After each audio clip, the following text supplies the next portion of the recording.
আজকে আমরা মানব জননের একদম শেষ অংশটা আজকে আমরা দেখব।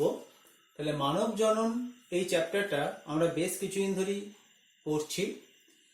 তাহলে আমরা আগের দিন দেখেছিলাম যে ইমপ্ল্যান্টেশন বা রোপণ প্রক্রিয়া সম্পন্ন হয়েছে এবং তারপর দেখেছিলাম যে রোপণ প্রক্রিয়ার পর এমব্রায়োজেনেসিসের মাধ্যমে জাইগোট, মরুলা, ব্লাস্টুলা এইভাবে দশা আস্তে আস্তে পরিবর্তন আমরা দেখেছিলাম। আজকে আমরা একটা বিষয় সম্বন্ধে আলোচনা করব, সেটা হচ্ছে প্লাসেন্টেশন বা অমরা গঠন। তাহলে প্লাসেন্টে বা অমরা এটা কাকে বলা হচ্ছে?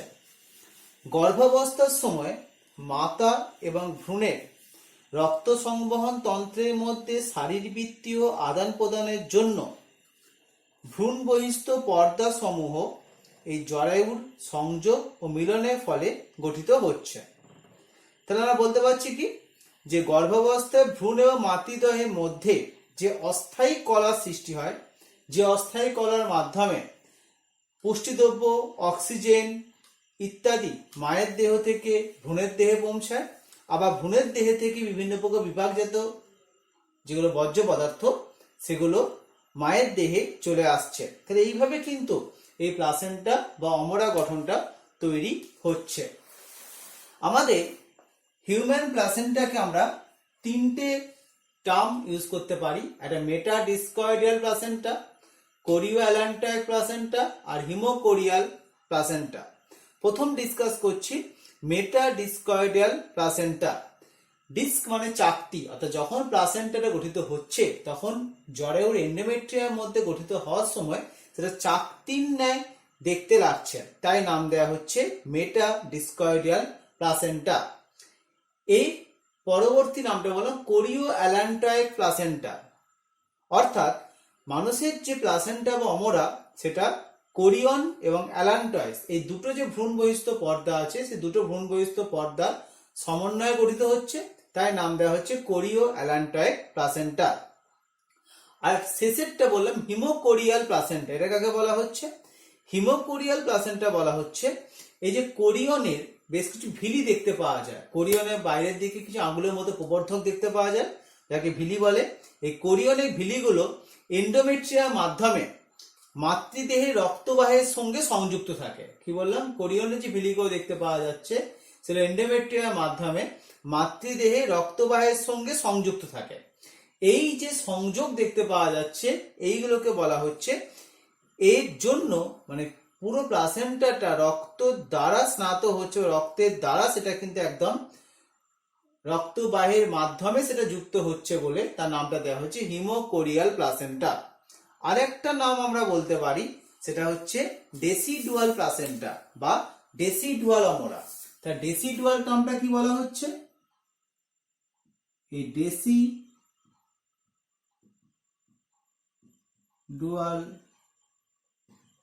অমরা এই ব্যাপারটা কি বলা হচ্ছে? এটা বলা হচ্ছে যে ডেসিডুয়াল মানে বিচ্ছিন্ন হয়ে যাচ্ছে, অর্থাৎ প্লাসেন্টা গঠনের সময় জরায়ু ডেসিডুয়া বা ফিটাসের সঙ্গে যুক্ত থাকছে। আবার বলছি, প্লাসেন্টা গঠনের সময় জরায়ু ডেসিডুয়া ফিটাল প্লাসেন্টার সঙ্গে যুক্ত হচ্ছে এবং যুক্ত হওয়ার মাধ্যমে এই প্লাসেন্টা তৈরি হচ্ছে, তাই নাম দেওয়া হচ্ছে ডেসিডুয়াল অমরা। এবং জন্মের পর কিন্তু এই অমরাটা ভ্রূণের জন্মের পর বা ফিটাসের জন্মের পর অমরা কিন্তু মাতৃদেহ থেকে বিচ্ছিন্ন হয়ে বের হয়ে চলে আসছে। তাহলে আমরা আজকে প্রথম যেটা দেখব যে এই যে অমরা তৈরি হচ্ছে, এই অমরা দুটো অংশ থাকে, একটা হচ্ছে মাতৃজাত অংশ বা মায়ের দেহের অংশ, আর হচ্ছে ভ্রূণজাত অংশ, ভ্রূণের দেহের অংশ। তাহলে মাতৃজাত অংশ, মাতার দেহ অংশটা সেটা ডেসিডুয়া বেসালিস, আমরা এটা আগে আলোচনা করেছিলাম, এবং সেই অংশের মধ্যে প্রচুর পরিমাণে রক্ত সাইনাস দ্বারা গঠিত। এবং এই অংশের মধ্যে কি দেখতে পাওয়া যাচ্ছে? প্রচুর পরিমাণে ভিলাস দেখতে পাওয়া যাচ্ছে, যে কোরিয়নিক ভিলি বলেছিলাম, এবং এই ভিলির মধ্যে প্রচুর পরিমাণে রক্ত জালক দেখতে পাওয়া যাচ্ছে। ভ্রূণজাত অংশ, ভ্রূণজাত অংশ মানে কি? ভ্রূণজাত অংশ মানে হচ্ছে যে ভ্রূণের যে রক্ত, যে ভ্রূণের রক্ত এই নাভি ধমনীর মাধ্যমে ভিলাসে প্রবেশ করছে, এবং এই ভ্রূণজাত অংশের মধ্যে প্রধানত কোরিয়নিক ভিলিটা যেটা আছে, সেই ভ্রূণজাত অংশের মধ্যে এই কোরিয়নিক ভিলি অংশটা পড়ছে। তাহলে আমরা মাতৃজাত অংশ দেখলাম একটা, আর একটা ভ্রূণের অংশ দেখলাম।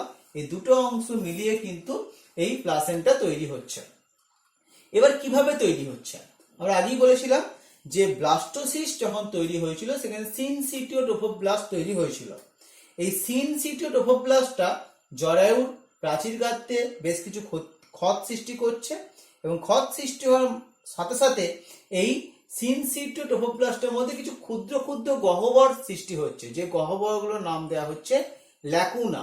তাহলে সিনসিটিও ট্রোফোব্লাস্ট এটা জরায়ু এন্ডোমেট্রিয়াম লেয়ারের মধ্যে ক্ষত সৃষ্টি করছে, এবং তার সঙ্গে এই লেয়ারের মধ্যে বেশ কিছু গহ্বর দেখতে পাওয়া যাচ্ছে, যে গহ্বরের নাম দেওয়া হচ্ছে ল্যাকুনা। এই ল্যাকুনাগুলি অনির্দিষ্টভাবে বৃদ্ধি পাচ্ছে, এবং এই ল্যাকুনাগুলো বৃদ্ধি পেয়ে যে একটা পুরু স্তর তৈরি করে দিচ্ছে। তাহলে কি বললাম, প্রথমে ল্যাকুনা তৈরি হলো, এবং ল্যাকুনাগুলো এবার আস্তে আস্তে অনির্দিষ্টকালে বৃদ্ধি পেতে শুরু করলো। বৃদ্ধি পাওয়ার পর এই ল্যাকুনাগুলো ট্রাবেকিউলি তৈরি করছে। ট্রাবেকিউলি জিনিসটা কি, ব্লাস্টোসিস্টকে ঘিরে বেশ কিছু অরীয়ভাবে বিন্যস্ত বিভেদ প্রাচীর তৈরি হচ্ছে। ল্যাকুনাগুলি ব্লাস্টোসিস্টকে ঘিরে বেশ কিছু অরীয়ভাবে বিভেদিত বিভেদ প্রাচীর তৈরি করছে। এই বিভেদ প্রাচীরগুলি বলা হচ্ছে ট্রাবেকিউলি।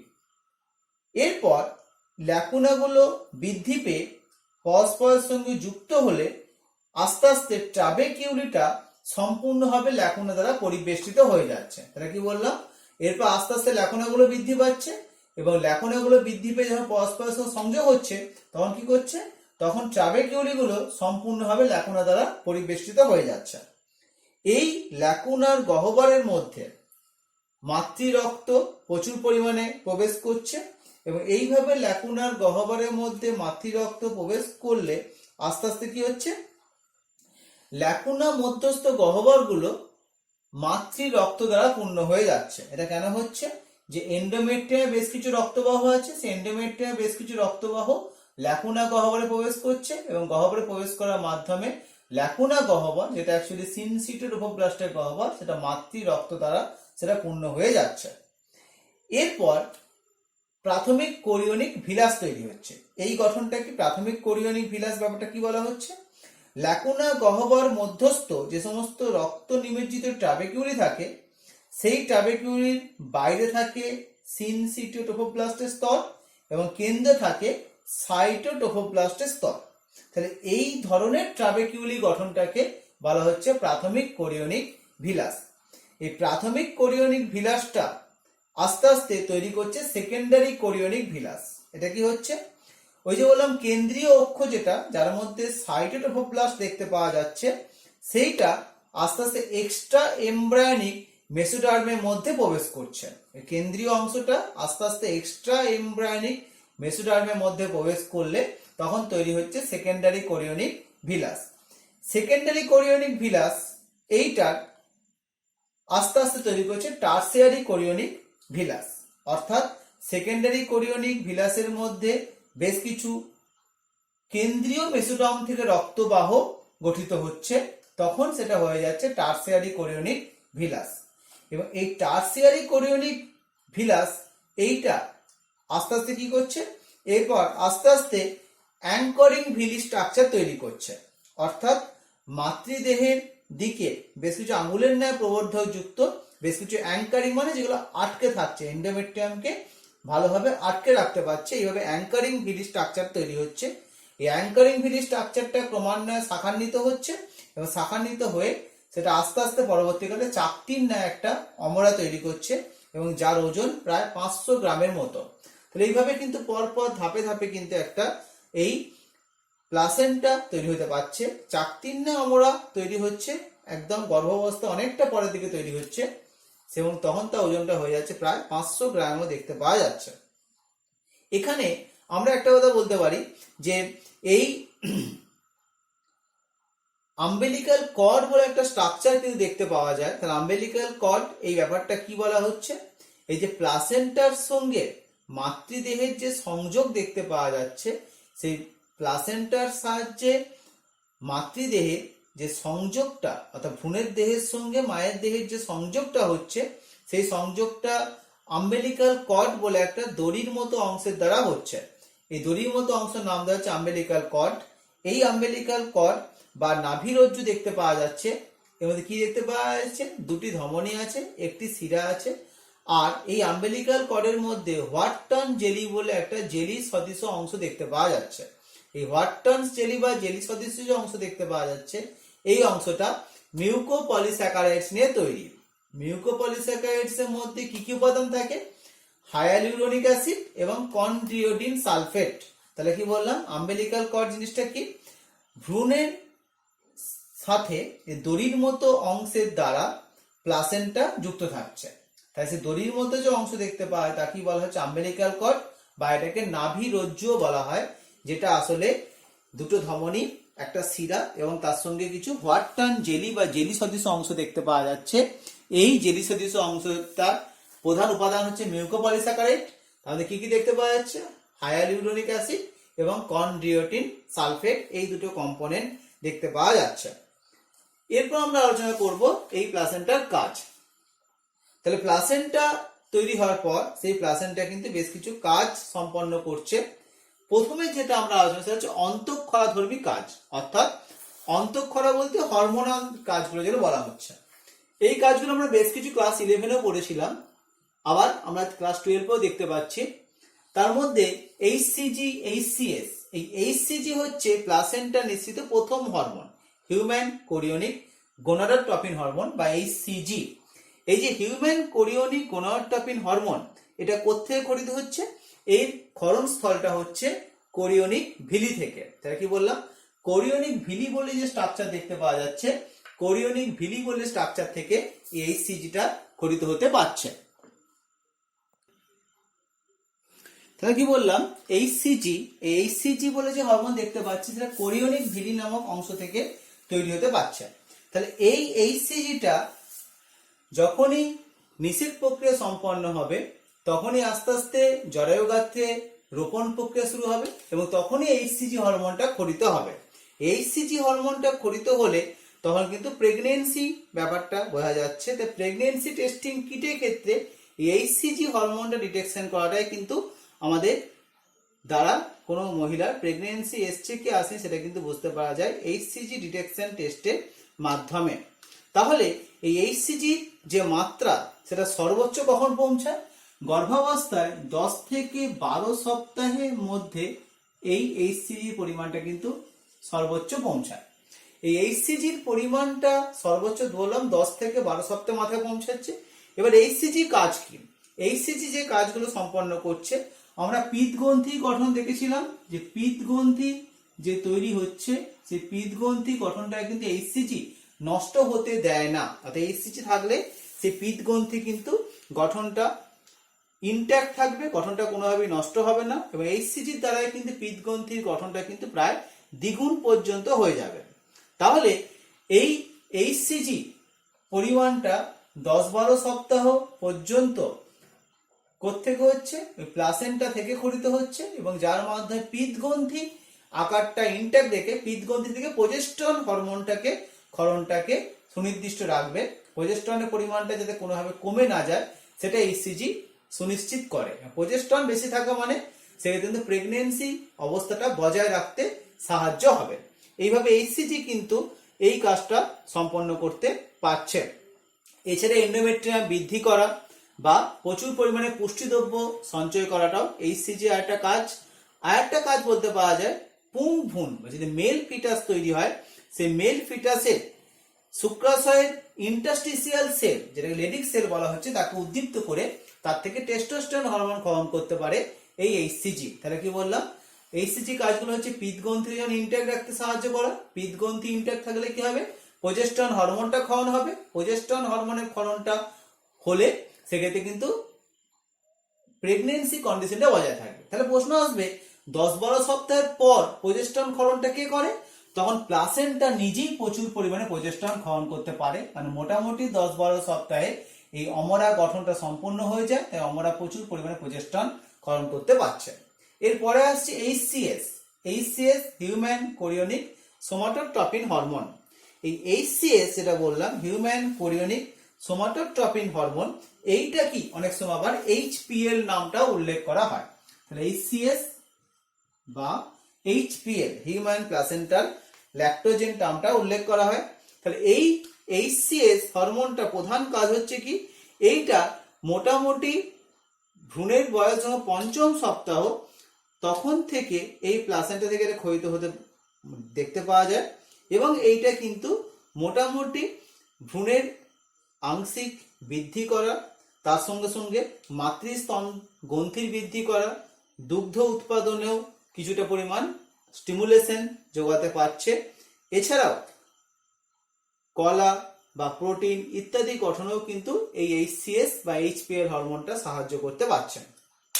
ইস্ট্রোজেন, প্রোজেস্টেরন, রিল্যাক্সিনের কাজ আমরা আগে আলোচনা করেছি, এগুলো এখন আর ডিটেলসে কিছু আসছি না, কারণ এগুলো অলরেডি আমরা রিল্যাক্সিনের কাজটা কি বলেছি, রিল্যাক্সিনের কাজটা একটু বলে দিচ্ছি। রিল্যাক্সিনের কাজ যে দেখতে পাওয়া যাচ্ছে সেটা হচ্ছে এই রিল্যাক্সিন গর্ভাবস্থা শেষের দিকে সবচেয়ে বেশি পরিমাণে ক্ষরিত হয়, এবং এই রিল্যাক্সিনের পরিমাণটা প্রসবের ঠিক পূর্বে সর্বাধিক হচ্ছে।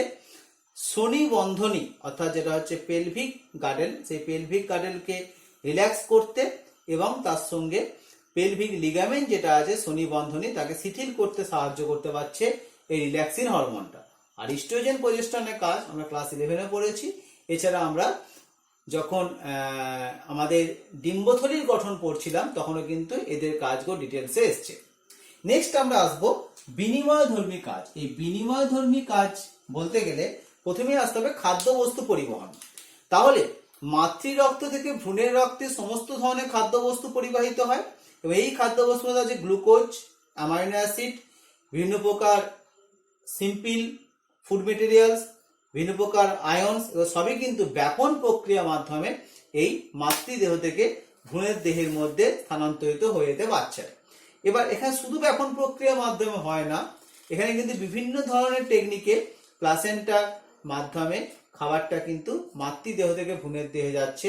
যেমন সেখানে দেখতে পাওয়া যাচ্ছে ব্যাপন প্রক্রিয়া, তেমন সেখানে দেখতে পাওয়া যাচ্ছে পিনোসাইটোসিস প্রক্রিয়া দেখতে পাওয়া যাচ্ছে, আবার বেশ কিছু ক্ষেত্রে সক্রিয় পরিবহনও দেখতে পাওয়া যাচ্ছে।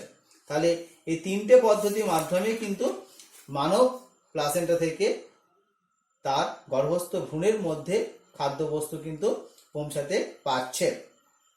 O2 এবং CO2 যে পরিবহন দেখতে পাওয়া যাচ্ছে, O2 CO2 পরিবহনের ক্ষেত্রে বলতে পারা যায় এটা পুরোপুরি ব্যাপন প্রক্রিয়ার মাধ্যমেই হচ্ছে। অক্সিজেনের ব্যাপন প্রক্রিয়া যে হচ্ছে, অর্থাৎ অক্সিজেন মাতৃদেহ থেকে ভ্রূণের দেহে প্রবেশ করছে, এখানে বেশ কিছু কারণ আছে। কি কারণ আছে? প্রথম কারণটা বলতে পাওয়া যাচ্ছে যে আমরা জানি ভ্রূণের দেহের মধ্যে যে হিমোগ্লোবিন দেখতে পাওয়া যায় তার নাম দেওয়া হয় HbF, আর মাতৃদেহ থাকে HbA। HbF এর O2-র প্রতি আসক্তি, O2-র প্রতি অ্যাফিনিটি বা আসক্তি কিন্তু অনেকটাই বেশি, HbA এর থেকে অনেকটাই বেশি হচ্ছে HbF এর O2-র প্রতি আসক্তি। তার ফলে এই HbF HbA থেকে সহজেই কিন্তু অক্সিজেনটাকে নিজের কাছে নিয়ে চলে আসতে পারে। এছাড়া বলতে পারা যাচ্ছে কি ভ্রূণ রক্তে হিমোগ্লোবিনের পরিমাণটা মাতৃ রক্তের চেয়ে প্রায় 50 গুণ বেশি। আর আরেকটা কি বলতে পাওয়া যাচ্ছে বোরের প্রভাব বা বোর এফেক্ট। এই বোর এফেক্টের জন্যও কিন্তু দেখতে পাওয়া যাচ্ছে এই মাতৃদেহ থেকে ভ্রূণের দেহে অতিরিক্ত পরিমাণে অক্সিজেন প্রবেশ করতে পারছে। বোর এফেক্ট, আমরা আরেকটা বলছি কি বোর এফেক্ট বা যেটা আমরা লিখেছি এখানে বোরের প্রভাব। এই বোরের প্রভাবটা আসলে কি সেটা ব্যাখ্যা করছি। যখনই ভ্রূণের রক্তে অধিক পরিমাণে CO2 থাকে, সে অধিক পরিমাণে CO2 মাতৃ রক্তে প্রবেশ করছে, এর ফলে ভ্রূণ রক্ত ক্ষারীয় এবং মাতৃ রক্ত অম্লিক হচ্ছে। কি বললাম? ভ্রূণের রক্তের মধ্যে অর্থাৎ ভ্রূণের রক্তের মধ্যে যে CO2 আছে সেই CO2টা ব্যাপন প্রক্রিয়া চলে আসছে কোথায়? মায়ের দেহে চলে আসছে। তাহলে ভ্রূণের দেহে CO2 যদি মায়ের দেহে চলে আসে তাহলে ভ্রূণের দেহটা কি হয়ে যাচ্ছে? ভ্রূণের দেহে যে pH সেটা কিন্তু ক্ষারীয় হয়ে যাচ্ছে, আর মায়ের দেহে pHটা কিন্তু আম্লিক হয়ে যাচ্ছে। তাহলে ভ্রূণের দেহে pHটা ক্ষারীয় হচ্ছে আর মায়ের দেহে pHটা আম্লিক হয়ে যাচ্ছে। তাহলে ভ্রূণের দেহে pHটা ক্ষারীয়, মায়ের দেহে pHটা আম্লিক হয়ে গেলে এর ফলে কি হচ্ছে? ভ্রূণের রক্তের O2 পরিবহনের ক্ষমতা বেড়ে যাচ্ছে এবং মায়ের রক্তের O2 পরিবহনের ক্ষমতাটা কমে যাচ্ছে।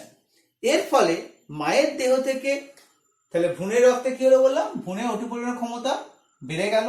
তাহলে ভ্রূণের ক্ষেত্রে কি বললাম? O2 পরিবহনের ক্ষমতা বৃদ্ধি পাচ্ছে।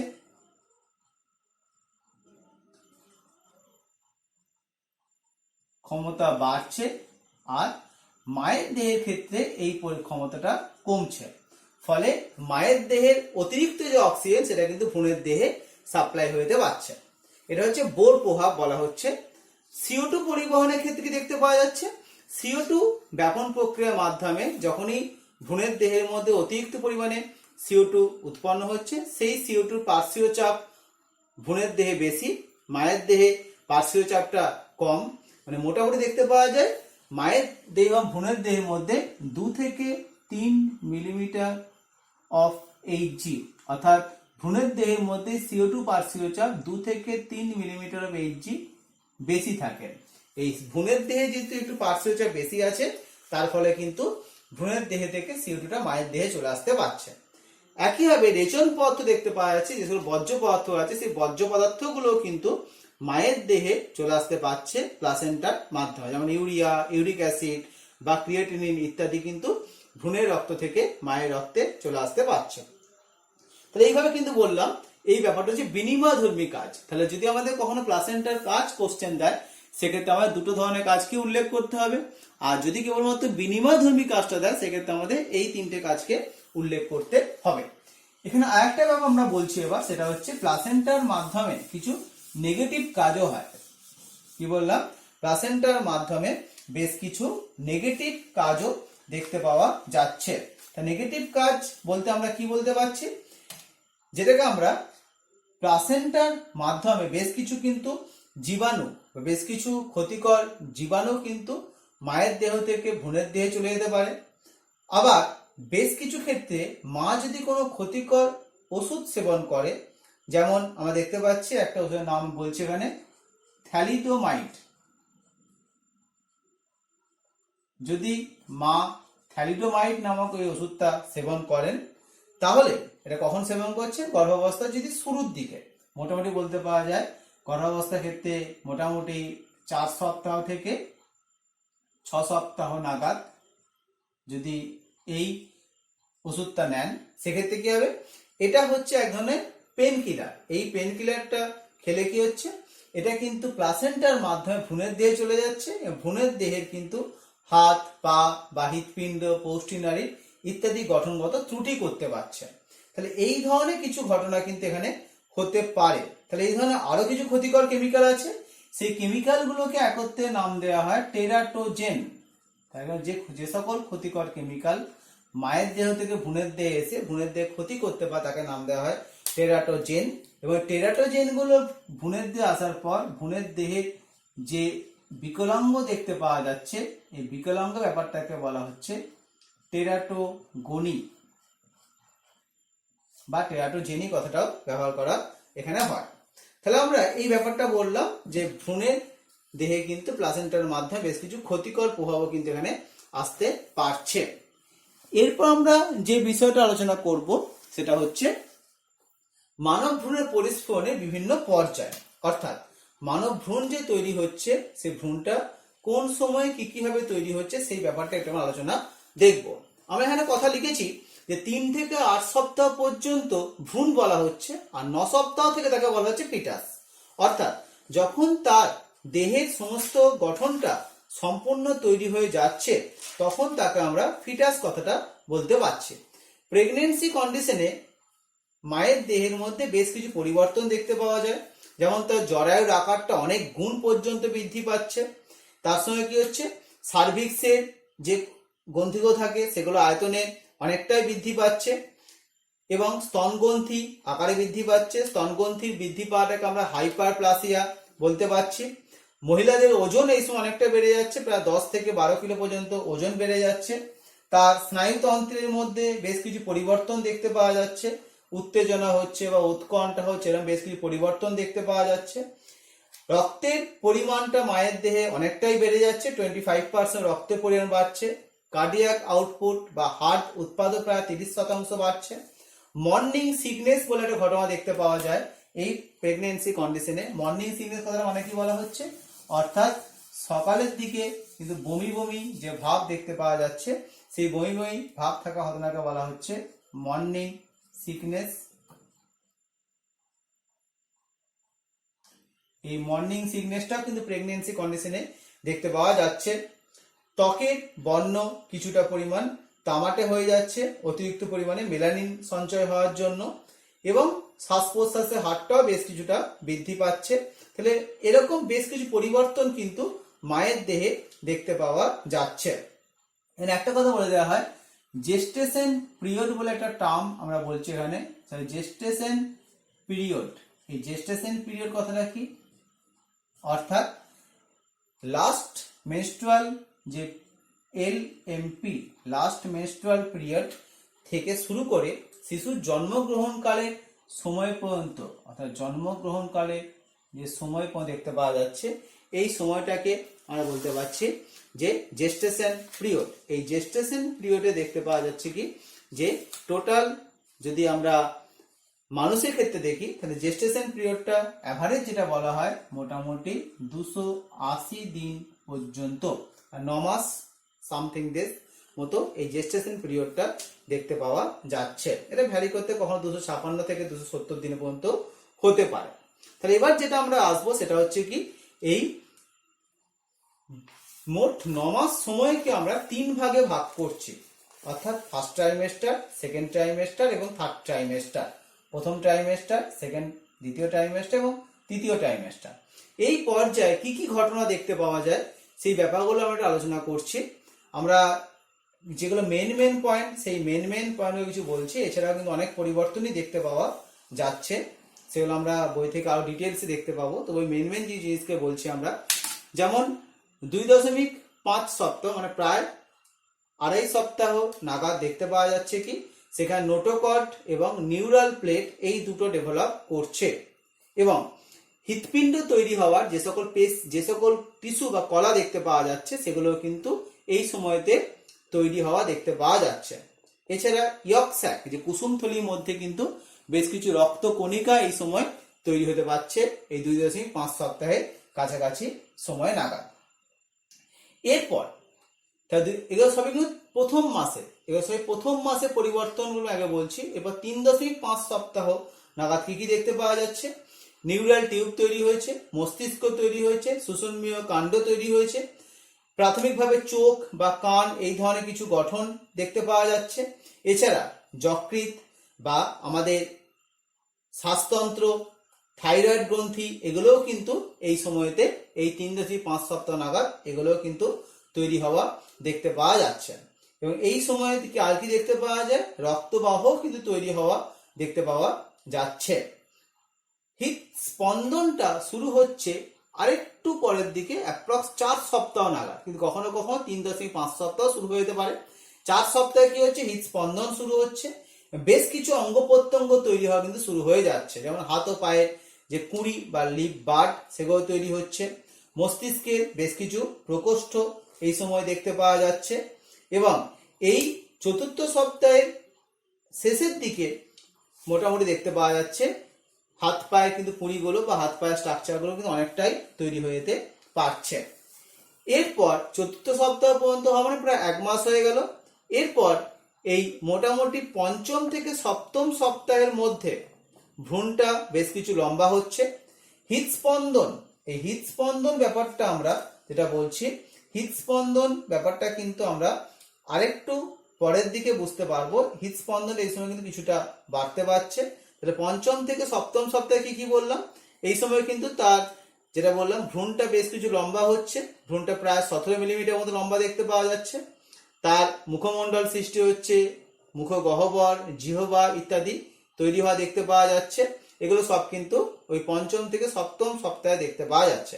8 থেকে 9 সপ্তাহের মধ্যে কি দেখতে পাওয়া যাচ্ছে, এই সময়তে 8 থেকে 9 সপ্তাহ মানে কি প্রায় মোটামুটি 2 মাসের পরবর্তী সময় দেখতে পাওয়া যাচ্ছে ভ্রূণ নড়াচড়া করতে পারছে, ভ্রূণের মধ্যে বেশ কিছু মাসেল বা পেশি তৈরি হতে পারছে, এবং এখানে গোনাড যেটা হচ্ছে সেই গোনাডটা টেস্টিস বা ওভারি কোনটা তৈরি হবে না হবে আমরা জানি যে আমাদের 8-9 সপ্তাহ আগে পর্যন্ত বাই পোটেনশিয়াল গোনাড দেখতে পাওয়া যায়, অর্থাৎ যে গোনাড থেকে যে কোনো একটা জননাঙ্গ তৈরি হতে পারে।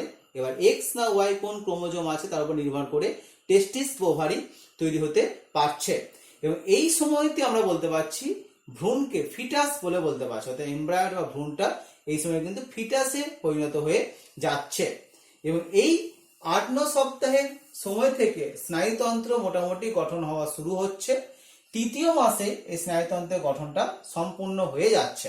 তৃতীয় মাসে কি বললাম, তৃতীয় মাসে এই মোটামুটি স্নায়ুতন্ত্রের গঠনটা সম্পূর্ণ হয়ে যাচ্ছে এবং নোটোকট নষ্ট হচ্ছে এবং স্তন গ্রন্থিটা কিন্তু অনেকটাই বৃদ্ধি পেতে পাচ্ছে। স্তন গ্রন্থি অনেকটাই কিন্তু বৃদ্ধি পেতে পাচ্ছে। চতুর্থ মাস নাগাদ কি দেখতে পাওয়া যাচ্ছে, মোটামুটি ভ্রূণটা পুরোপুরি একটা মানব শিশুর মতো, যে ফিটাসটা মানব শিশুর মতো তার গঠন দেখতে পাওয়া যাচ্ছে।